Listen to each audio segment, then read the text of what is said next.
Sabrina Fatimah Hairunisa dari kelas B. Di sini aku bakal ngelaksanain tugas ujian tengah semester tentang psikologi umum dari mata kuliah psikologi umum.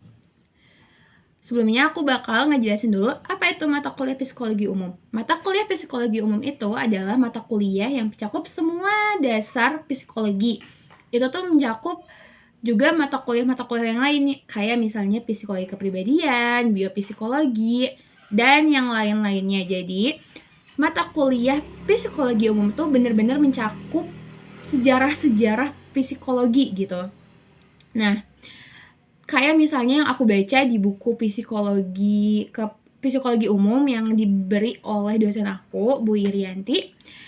Kayak misalnya di sini tuh ada yang namanya gimana si anak di Amerika itu mau baca gitu. Karena ada permasalahan kalau misalnya anak-anak di Amerika tuh gak mau baca. Misalnya ide yang dipakai oleh restoran pizza yang ada di Amerika. Cara mengatasi permasalahan anak-anak yang gak mau baca gitu. Akhirnya si restoran di pizza ini dia ngasih reward ke anak-anaknya, yaitu dengan cara ngasih pizza ke anak-anak yang mau baca. Tapi ternyata ini tuh dikasih beberapa kritikan gitu sama si beberapa orang, karena kalau misalnya si rewardnya dihentikan, anak-anak masih mau baca apa enggak gitu. Nah, dalam teori ini juga ternyata dibahas di psikologi umum, tetapi juga ini juga nggak dibahas di psikologi, nggak hanya dibahas di psikologi umum, tapi juga dibahas di psikologi kepribadian. Ini tuh dibahas di teknik shaping. Maaf kalau aku salah, bisa diperbaiki di dalam teknik shaping, di mana kalau misalnya reward dihentikan, apakah si anak masih mau melanjutkan baca atau enggak gitu. Oke, selanjutnya, karena tadi aku ngejelasin kalau psikologi umum itu sangat dasar ya, ada prinsip, teori, sejarah, dan mazhab.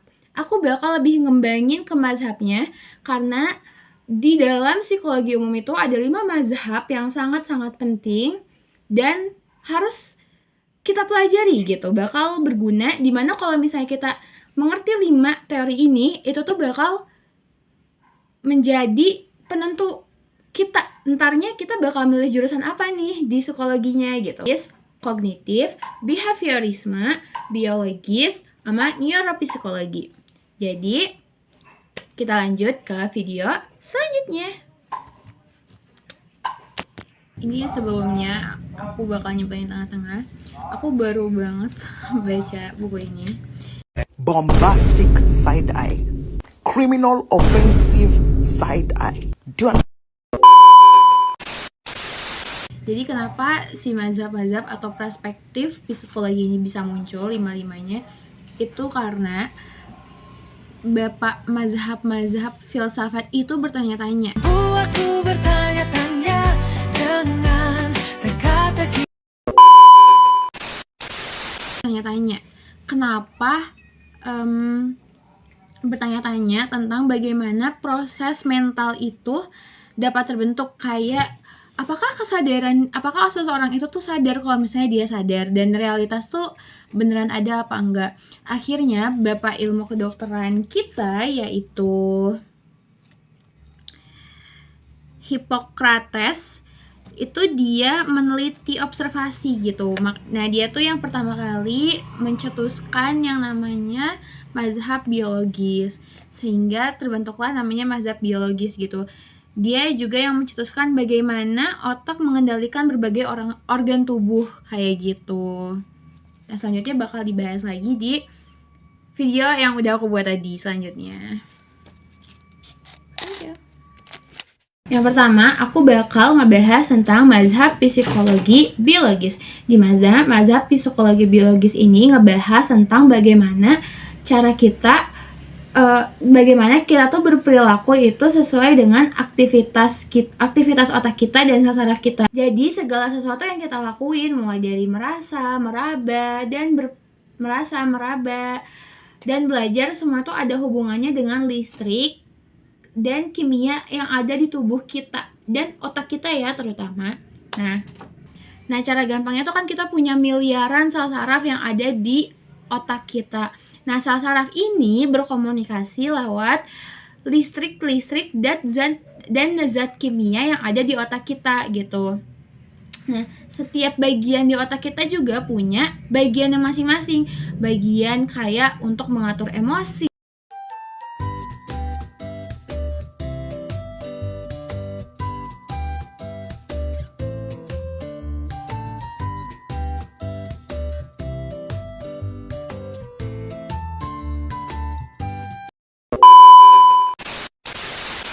untuk mengingat,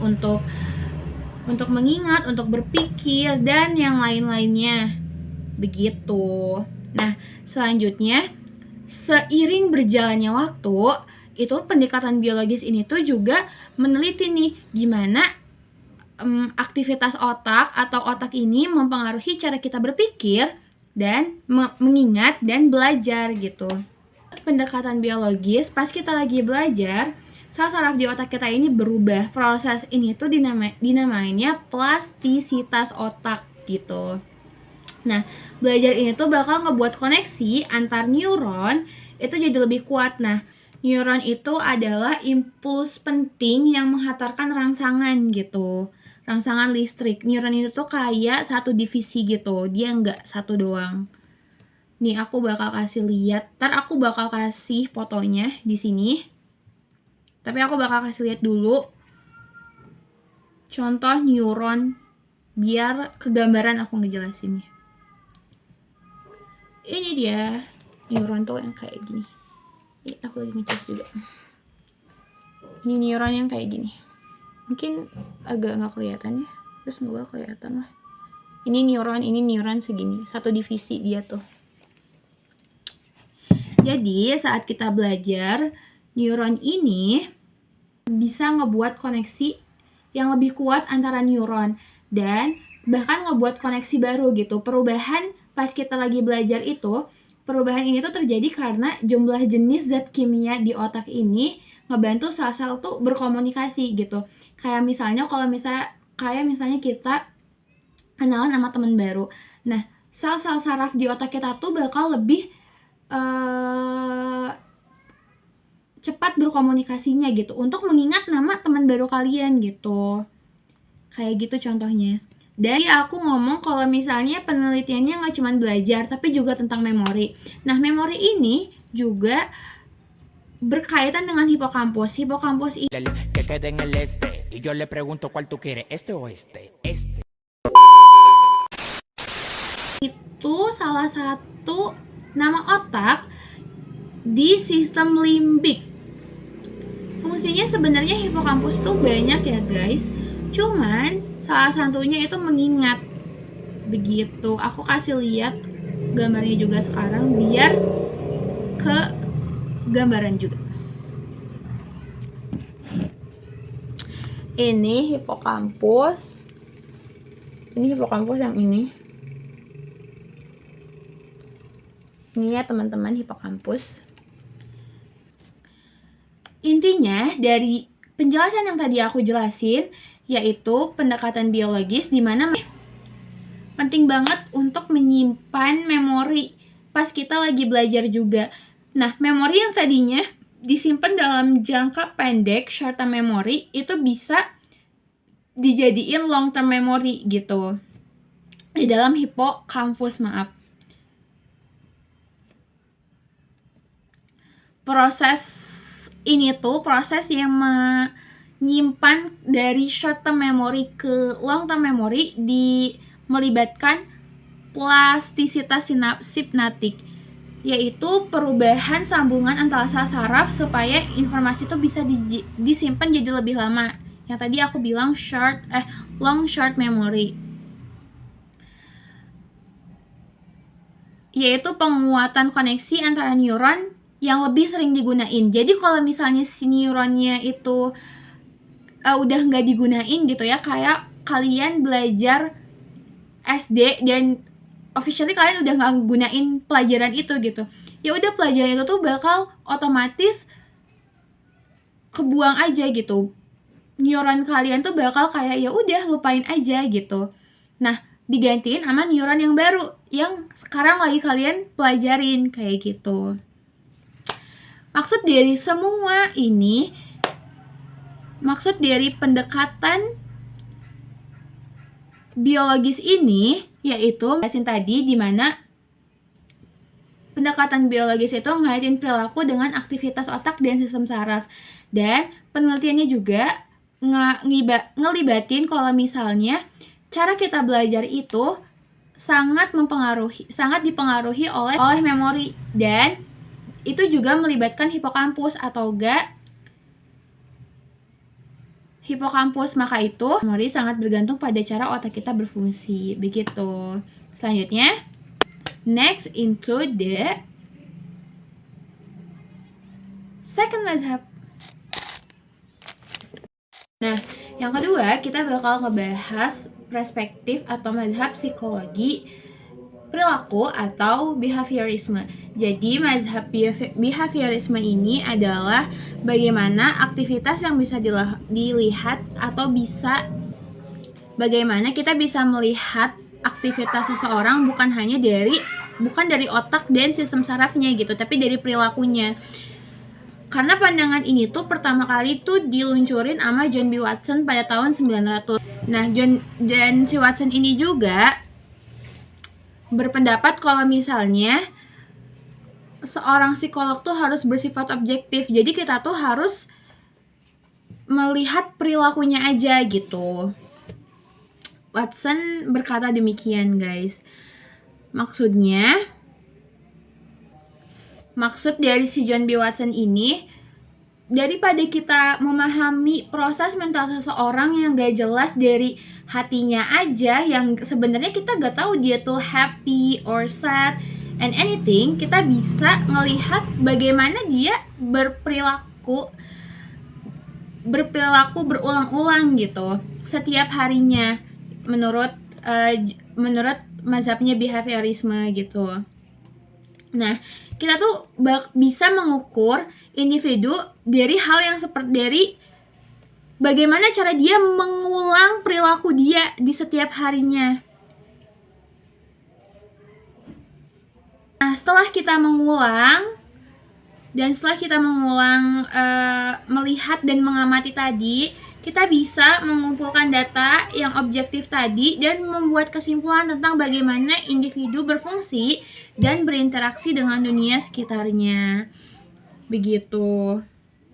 Nah, terus studi kasus yang paling viral di behaviorisme itu adalah studi kasusnya yang stimulus respon, yang diluncurin juga sama si John B. Watson. Karena di behaviorisme ini tuh lumayan banyak tokohnya, ada Skinner, ada John B. Watson, dan ada lagi beberapa. Tapi yang stimulus respon ini itu mengatakan, atau stimulus respon tuh mengatakan,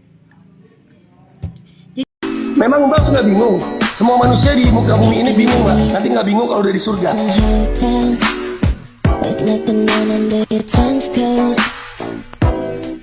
Jadi studi kasus yang termasuk cabang ilmunya behaviorisme ini, yang stimulus respon, itu mempelajari rangsangan lingkungan, terus respon yang ditimbulkan dan efek respon tersebut. Jadi stimulus respon ini contoh gampangnya, stimulus kalau misalnya kita ngelihat sesuatu yang masuk ke panca indera kita dan kita menanggapinya kayak gimana gitu. Gampangnya kayak gini. Aku suka duduk di sana. Kedengarannya membosankan, tapi yang membosankan itu justru yang paling aku ingat. Kalau misalnya kita ngeliat ada orang, misalnya ada yang nampar ibu kalian, terus respon kalian kayak gimana? Stimulus orang yang nampar ibu kalian dan respon kalian misalnya nunjuk orang yang nampar ibu kalian, itu masuknya stimulus respon, guys. Semoga kalian mengerti. Ngerti sekarang? Ngerti dong, masa nggak ngerti? Contoh lainnya yang aku lihat di buku, itu seorang anak yang dipatok ayam. Jadi ini tuh menimbulkan trauma tersendiri kepada anak tersebut, dimana anak tersebut itu sebelumnya nggak takut sama ayam, tapi karena dia dipatuk sama ayam karena di tangannya ada nasi. Terus selanjutnya si anak itu bakalan takut terus sama ayam. Bahkan dia belum ngelihat ayam aja, dia ngelihat ayam dari kejauhan aja dia udah takut itu dan merasa tangannya sakit. Dimana stimulus dia pas ngelihat ayam dan respon tangannya sakit itu termasuk konsep behaviorisme. Begitu teman-teman. Behaviorisme ini juga berusaha mahamin gimana perilaku terbentuk dan dipengaruhi oleh pengalaman gitu. Aku juga pernah dijelasin sama guru dosen psikologi kepribadian aku, di mana ada contoh-contoh. Nah, jadi di sini tuh Watson ngelakuin pengujian ke balita terhadap tikus. Tadinya si balitanya itu tuh kan nggak takut sama tikus, kayak di gambar pertama. Terus yang perempuan ini tuh kayak ngasih stimulus kalau misalnya setiap ada tikus ditakutin gitu dengan cara palu sama kayu, jadi kayak ada suara yang keras. Terus gambar yang ketiga akhirnya si anak tuh takut karena suara yang keras itu. Terus yang gambar keempat itu nunjukin dimana si anak tuh setiap ngelihat hal yang berbulu selain tikus dia jadi takut gitu. Itu tuh termasuk ke contoh lain stimulus respon itu ada anjing Pavlov. Itu sangat-sangat menarik teorinya karena si anjingnya ini yang tadinya cara menstimulusnya dikasih makan doang. Terus selanjutnya setelah dikasih makan doang, akhirnya dia dikasih lonceng dan dikasih makan. Terus keluar gitu air liurnya.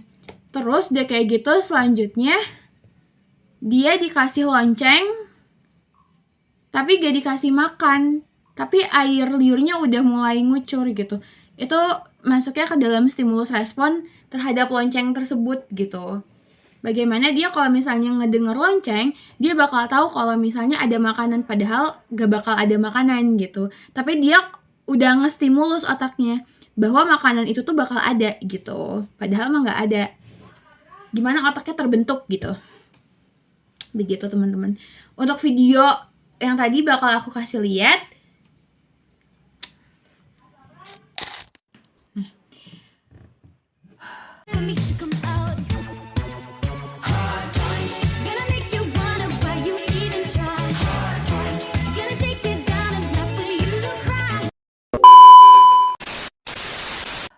Jadi selanjutnya aku bakal ngebahas tentang mazhab teori psikologi kognitif, di mana psikologi kognitif ini muncul pada abad 19 dan pada abad 19 ini juga psikologi kognitif ini juga berkembang karena tanggapan ke behaviorisme. Kan behaviorisme ini dia tuh lebih fokus ke tindakan yang bisa dilihat aja kan, kayak perilaku yang diulang-ulang dan segala macam. Nah, kalau kognitif ini dia tuh lebih memperhatikan ke proses mental, bagaimana kita melihat, mengingat, dan berpikir, terus juga bagaimana kita memecahkan masalah. Nah, kan pada abad itu tuh, pada abad 19 tuh masih banyak psikologi tuh yang kayak lebih mengandalkan introspeksi gitu. Nah, tapi teori mazhab psikologi kognitif ini, dia udah punya beberapa asumsi, 2 asumsi penting tentang mazhab ini gitu. Kayak misalnya untuk benar-benar memahami perilaku seseorang, kita tuh harus tahu gimana dia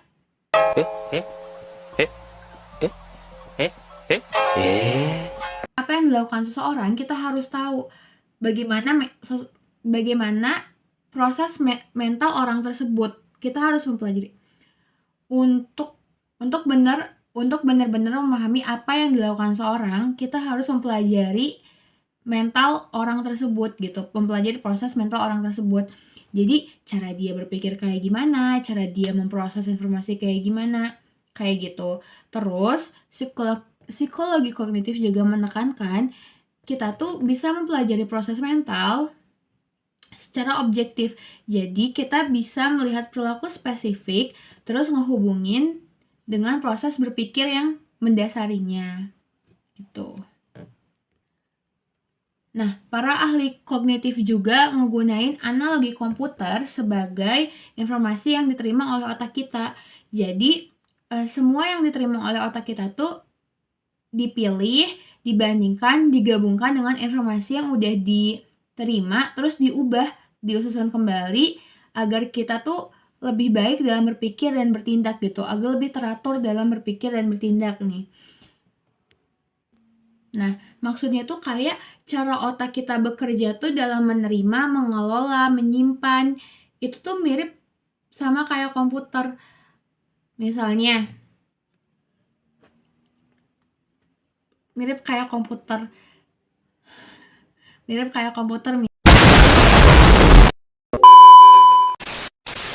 Misalnya, informasi masuk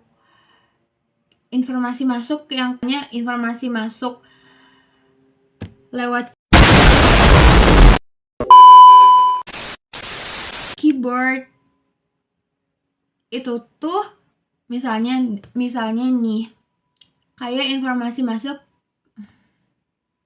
misalnya nih penjelasan sederhananya kayak informasi masuk lewat komputer tuh dari keyboard kan, kayak kita nulis, terus udah gitu otak kita juga nerima informasinya lewat panca indera gitu. Nah, terus sama komputer tuh kan diproses lewat softwarenya. Nah, otak kita juga ngeproses informasi yang penting, terus dibandingin, oh ini tuh ternyata udah pernah dibaca, oh yang ini tuh ternyata belum dibaca, dan disusun ulang juga sama komputer gitu, sama otak kita maksudnya. Terus udah kayak gitu disimpan, kayak komputer tuh dia nyimpan kan memorinya kayak di RAM atau di memori gitu. Nah, otak kita juga nyimpan memorinya di short term memory, di hipokampus, di short term memory, long term memory kayak yang udah dibahas di teorinya behaviorisme, mazhabnya behaviorisme.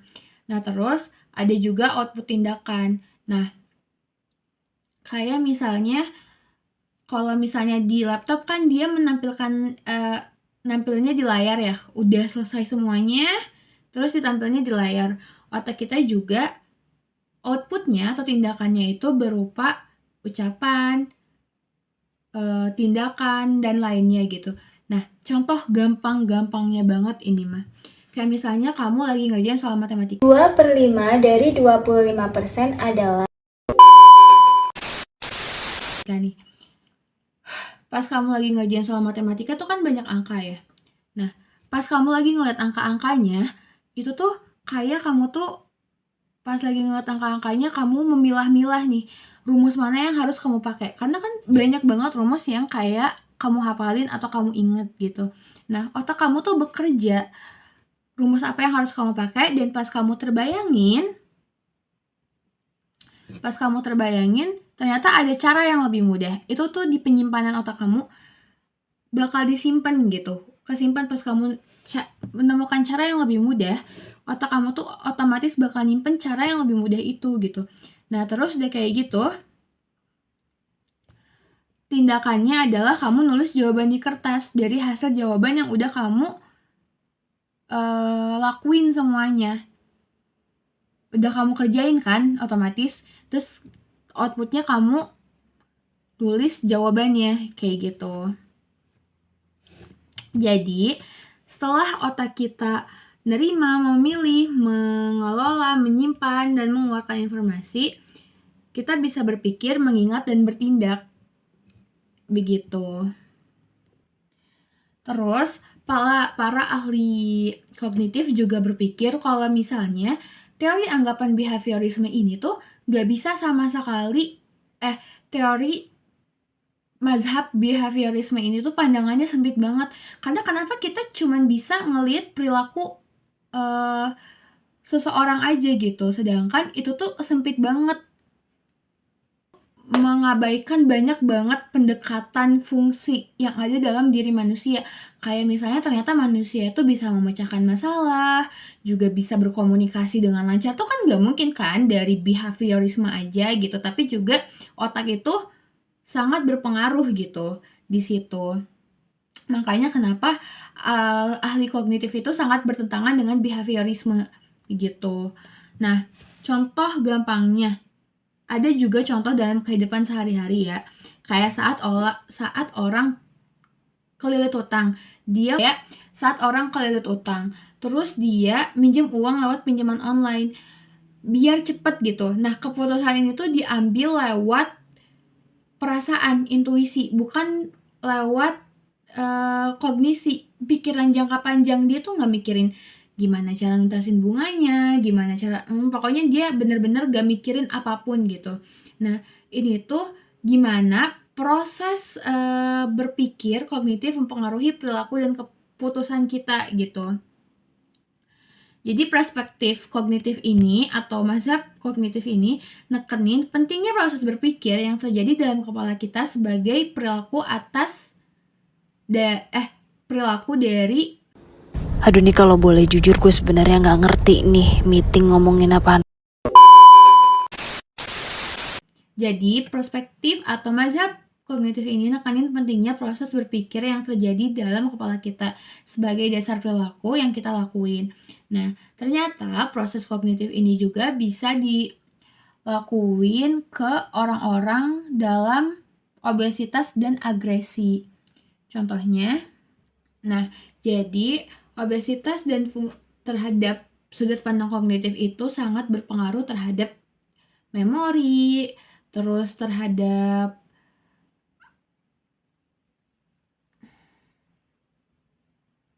karena ini tuh terjadi karena obesitas tuh memicu peradangan dan stres oksidatif di Kayak aku menambahin apa itu stres oksidatif. Jadi stres oksidatif itu dimana adanya keseimbangan dalam jumlah radikal dan antioksidan dalam tubuh. Jadi radikal bebas tuh gak terlalu banyak dan gak bisa dinetralisir sama antioksidan. Karena itu kan molekul yang sangat reaktif, jadi punya elektron yang tidak berpasangan sehingga mudah merusak sel, protein, dan DNA dalam tubuh. Kayak gitu. Otak, khususnya di bagian hipokampus. Ntar aku tunjukin hipokampus. Khususnya di bagian hipokampus yang penting untuk memori belajar. Kayak gitu. Namun pada lansia, obesitas ini justru lebih rendah. Karena kalau dalam masa kanak-kanak kan tadi tuh dia sangat-sangat berpengaruh karena menurunkan fungsi kognitifnya ke perhatian, memori, kemampuan pemecahan masalah gitu. Jadi dia susahkan dalam berinteraksi dan belajar gitu. Begitu. Kalau di lansia mungkin lebih rendah. Karena mungkin udah lansia. Bombastic side eye. Criminal offensive side eye. Lebih rendah. Karena massa otot yang lebih besar atau distribusi lemak yang beda antara lansia sama anak-anak.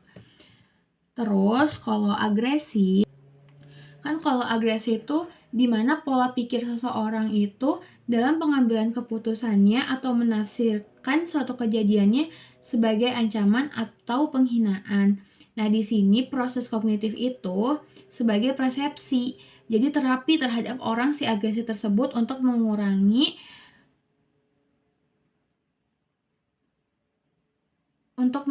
atau mengubah cara berpikir orang yang berperilaku agresi tersebut. Gitu. Next, into the next mazhab. Oke, selanjutnya aku bakal ngebahas mazhab psikoanalitik yang dikembangin sama Freud. Jadi Freud ini nekenin kalau misalnya perilaku kita ini dipengaruhi oleh alam bawah sadar kita. Jadi keyakinan, rasa takut, terus pikiran, pengalaman yang gak kita sadarin itu berpengaruh dengan perilaku kita gitu. Nah, Freud juga Nah, Freud juga ngegambarin kesadaran manusia tuh kayak gunung es gitu. Kayak gunung es dimana kesadaran manusia tuh cuman segini doang. Ini gunung es, kesadaran manusia tuh cuma segini doang, dan di bawahnya tuh unconscious atau ketidaksadaran gitu. Nah, ketidaksadarannya ini dimana manusia tuh nyimpan semua luka-lukanya. Itu menurut Freud. Jadi pengalaman yang dia nggak mau sama sekali inget gitu, tapi sometimes itu tuh bisa keluar. Tapi jadi gini, Aduh nih kalau boleh jujur gue sebenarnya nggak ngerti nih meeting ngomongin apaan. Tapi kalau gue lihat orang lain pada misalnya, kalau misalnya unconscious ada tiga provinsi mental menurut Freud di mazhab psikoanalitik ini. Menurut dia, manusia itu punya tingkat provinsi mental, yaitu conscious, prakonscious, sama unconscious. Nah, si conscious ini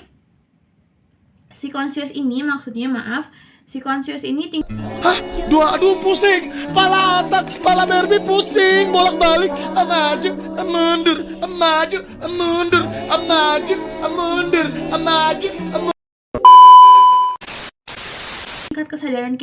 Tingkat kesadaran kita tuh kayak aku sadar aku lagi ngelakuin apa. Terus misalnya aku lagi baca, terus masuk dari panca indera ke pikiran. Prakonscious itu adalah dimana otak atau kesadaran kita itu mengelola gitu. Jadi kayak pengalaman kita tuh mengelola gitu. Terus ada unconscious. Nah, ini kan conscious, ini prakonscious nih. Ini prakonscious, bawahnya itu yang banyak itu unconscious, dimana si prakonscious ini tuh dia nyeleksi. Ini tuh pengalamannya bagus untuk diingat apa enggak, nimbulin trauma bagi orang ini, bagi manusia ini atau enggak. Kalau emang kayak nimbulin trauma, dia masuk ke unconscious gitu. Nah,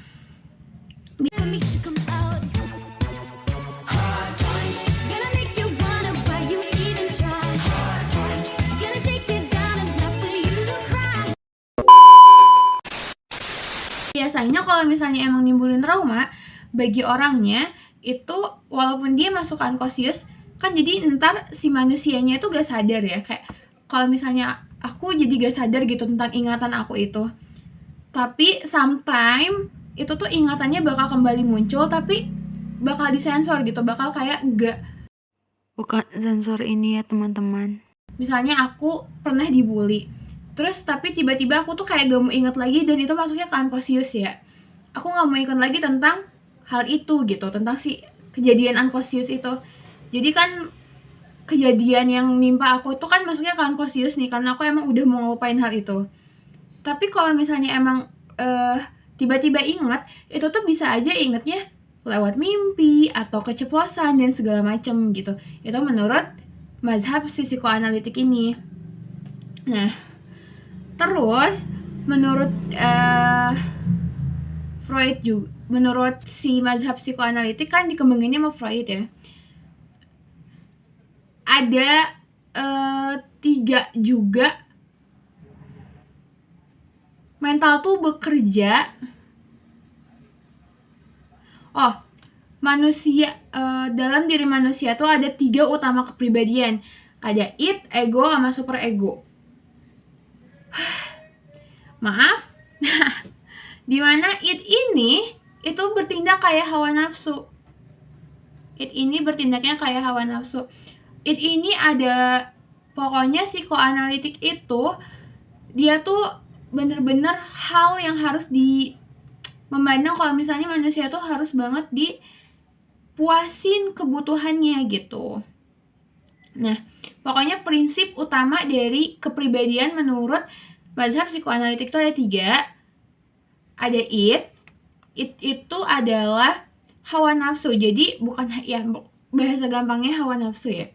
Hawa nafsu. Jadi apapun yang harus, pokoknya id ini tuh kayak harus banget dibutuhi gitu, harus banget dipuasin kebutuhannya gitu.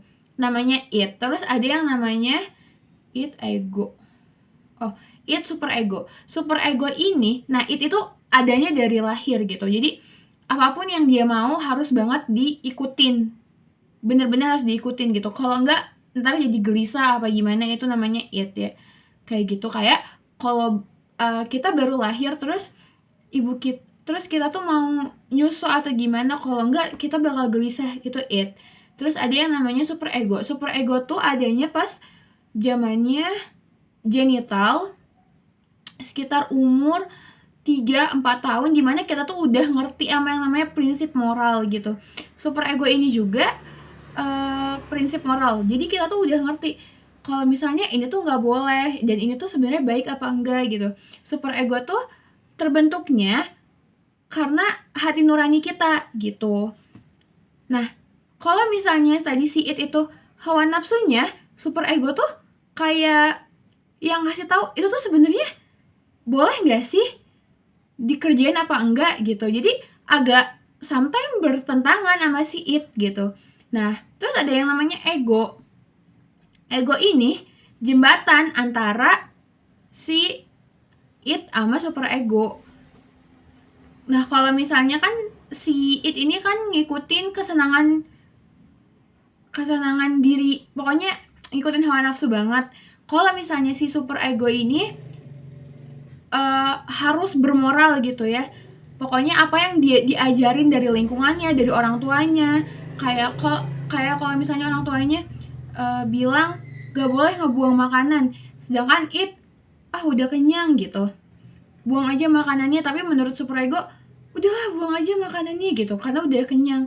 Nah, itu kan bertentangan banget kan dari id sama si super ego. Nah, si ego ini tugasnya menjembatani kira-kira, dan dia juga harus harus berpikir secara realistis. Kalau si ego ini kayak, tapi badan aku kenyang, tapi gimana ya, apa tindakan yang harus diambil saat itu gitu. Menurut si mazhab psikoanalitik, prinsip utama kepribadian prinsip utama kepribadian tuh ada 3 itu.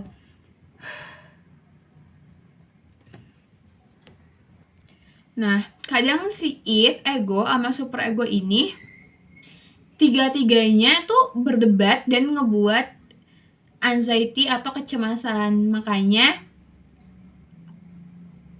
yang si ego tuh harus pintar-pintar nyari jalan tengah gitu.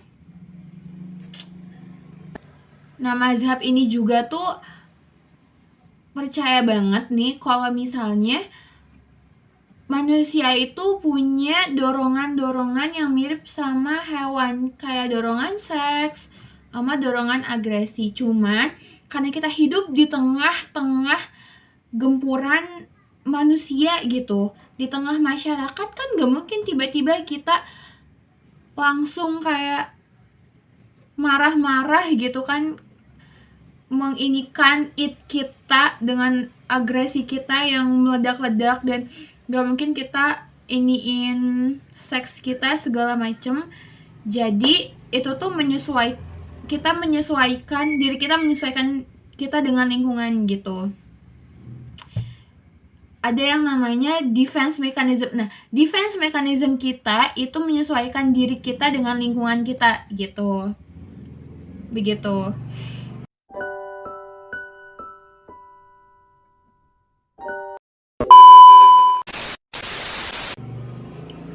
Kayak ada contoh kasus, bentar ya. Nih kayak misalnya yang aku jelasin di unconscious tadi, aku ada contohnya sedikit yang kalau misalnya pas kecil kita pernah dibully gitu. Terus kita kayak udah ngelupain tentang hal itu gitu. Tapi misalnya kita disuruh ke depan sama guru kita pas TK. Tapi kita kayak salah gitu dan diketawain sama sekelas. Dan sebenarnya kita kayak ya udah lupa aja gitu. Tapi pas seiring kita tumbuh dewasa, ternyata kalau kita ke depan presentasi itu kita malah cemas gitu, gak tahu cemas, depresi segala macam, bukan depresi ya, cemas gitu, terus keringetan segala macam. Itu tuh bentuk dari si unconscious itu menampakkan diri gitu, tapi sebenarnya kita nggak ingat, cuman itu tuh bentuk dari perilaku kita gitu, yang sebenarnya unconscious nampakin diri ke conscious begitu. Ngerti sekarang? Ngerti dong, masa nggak ngerti? Ini tuh sekian penjelasan dari mazhab psikoanalitik. Selanjutnya di next mazhab. Oke, jadi mazhab terakhir ini adalah mazhab fenomenologi. Jadi mazhab fenomenologi itu adalah bagaimana perilaku manusia ini bagaimana mazhab ini tuh memandang perilaku manusia itu terbentuk karena pengalaman pribadi dan pandangan individu. Terus pandangan individu terhadap suatu kejadian, maaf. Nah, terus yang dipelajari itu adalah bagaimana seseorang itu mengalami dan memberi makna terhadap suatu kejadian yang diamati. Misalnya kayak ada orang yang presentasi di depan kelas. Nah, dua orang itu tuh punya dua insight yang berbeda juga. Yang satu tuh kayak percaya diri banget, lancar ngomongnya. Yang satunya lagi pas lagi presentasi di depan kelas dia malah grogi dan kayak tersendat-sendat ngomongnya gitu. Atau mungkin ada satu lagi nih orang nih, yang satu lagi ini tuh justru dia mungkin cemas tapi ngomongnya lancar, tapi yang kayak tapi dia kayak cemas tapi ya ngomongnya lancar, gimana sih. Terus ada yang mungkin lancar ngomongnya tapi ya pokoknya banyak ya insight. Jadi gimana seseorang ini tuh ngasih makna terhadap sesuatu tersebut gitu, sesuatunya tuh pas lagi mereka presentasi tersebut gitu. Nah, pendekatan mazhab ini tuh adalah pendekatan fenomenologi ini tuh reaksi terhadap pendekatan psikologi yang lain, mazhab-mazhab lain yang dianggapnya tuh terlalu mekanitis gitu dan nggak memperhatikan pengalaman batin. Sedangkan mungkin fenomenologi tuh lebih ke berpikir kenapa nggak pengalaman batinnya gitu yang diperhatiin gitu. Sedangkan mazhab yang lain tuh kurang memperhatikan pengalaman batin begitu. Dan fokus fenomenologi juga adalah memahami kehidupan dalam diri seseorang dan pengalaman uniknya. Karena menurut fenomenologi itu seseorang tuh kan punya insight yang berbeda ya, yang kayak tadi aku jelasin, punya insight yang berbeda dan pasti ada ide kreatifnya gitu. Nah, si pendekatan fenomenologi ini tuh suka pendekatannya tuh kayak mempertanyakan kenapa sih seseorang tuh punya pemikiran kayak gini, punya insight yang kayak gini begitu. Nah, terus teori yang berkembang di mazhab fenomenologi ini adalah teori humanistik. Teori humanistik itu nekenin sifat manusia yang berbeda dari hewan, yaitu dorongan yang berkembang dan menjadi versi terbaik dalam dirinya sendiri atau aktualisasi diri. Nah, menurut teori humanistik juga, semua orang tuh punya kebutuhan dasar untuk mengembangkan potensi mereka sepenuhnya. Tapi itu tuh kehalang sama society, family, lingkungan. Jadi tuh semua orang tuh pasti punya pasti mereka tuh punya kebutuhan dasar untuk ngembangin potensi mereka. Tapi halangannya juga pasti ada, kayak ya entah keluarga, society, halangan-halangan kayak gitu tuh pasti ada gitu. Tapi kebutuhan dasar itu juga pasti ada begitu. Itu menurut fenomenologi.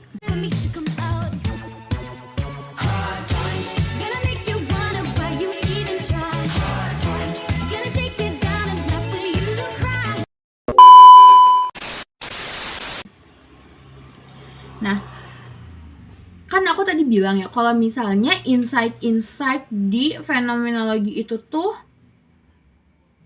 berbeda dan unik. Nah, aku juga punya contohnya. Nah, yang pertama tuh kayak trauma. Nah, kalau misalnya ada orang trauma karena kalau misalnya ada orang trauma karena kecelakaan, terus ada trauma karena segala macem gitu. Misalnya karena kecelakaan gitu ya. Nah, orang itu pasti punya beberapa ingatan yang ngebuat dia tuh kayak mengingat kembali akan traumanya gitu. Kayak misalnya dia kecelakaan mobil gitu, dan setiap dia naik mobil dia bakal ingat lagi tentang mobil itu. Misalnya dia berdua kecelakaan sama ibunya, misalnya ibunya ingat kalau misalnya dia naik mobil lagi, dia bakal ingat lagi kalau misalnya dia ingat lagi tentang kecelakaan mobil itu. Sedangkan anaknya